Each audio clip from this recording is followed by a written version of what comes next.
तैयारे इश्क में अपना मकाम पैदा कर, नया ज़माना नए सुबह शाम पैदा कर। जनाब सदर और मेरे अजीज़ हम मकतब साथियों, आज मुझे जिस मौजू पर बात करने का मौका मिला है वो है शायर मशरिक़, शायर मिल्लत, मुफक्किर इस्लाम, मुसव्विर पाकिस्तान डॉक्टर अल्लामा मोहम्मद इकबाल। वो इकबाल जिसने पंजाब की सरजमीन के शहर सियालकोट में शेख नूर मोहम्मद के घर जन्म लिया।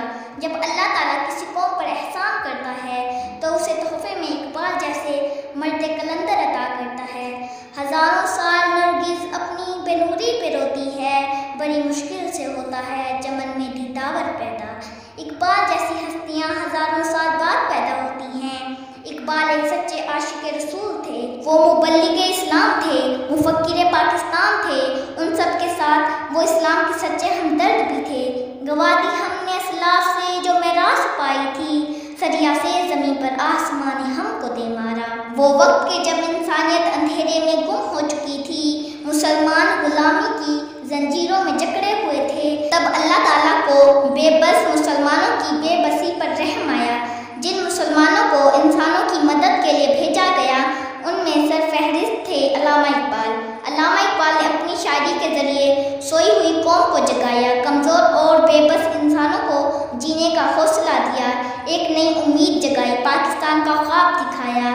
इस कौम को शमशीर की हाजत नहीं रहती हो जिसके जवानों की खुदी सूरत फौलाद। उन्होंने अपनी शायरी के ज़रिए बूढ़ों, जवानों, बच्चों, औरतों को निशाने मंजिल देने की कोशिश की। उन्होंने बच्चों को बहुत अच्छा पैगाम दिया। हैं लोग वहीं जहाँ में अच्छे, आते हैं जो काम दूसरों के। अल्लामा इकबाल ने ये काम कायदे आज़म के सुपुर्द किया। जो शम्मा उन्होंने जलाई उसकी रोशनी खुद तो ना देख सके मगर हमारे लिए एक आज़ाद वतन हासिल किया। अब ये हमारी जिम्मेदारी है कि इकबाल के पैगाम को आम करें और अपने वतन की तरक्की में बढ़ चढ़ कर हिस्सा लें। अपनी तकरीर का इख्तिताम इस शेर के साथ करना चाहूँगा। ज़मीर जाग ही जाता है अगर जिंदा हो इकबाल, कभी गुनाह से पहले तो कभी गुनाह के बाद। शुक्रिया।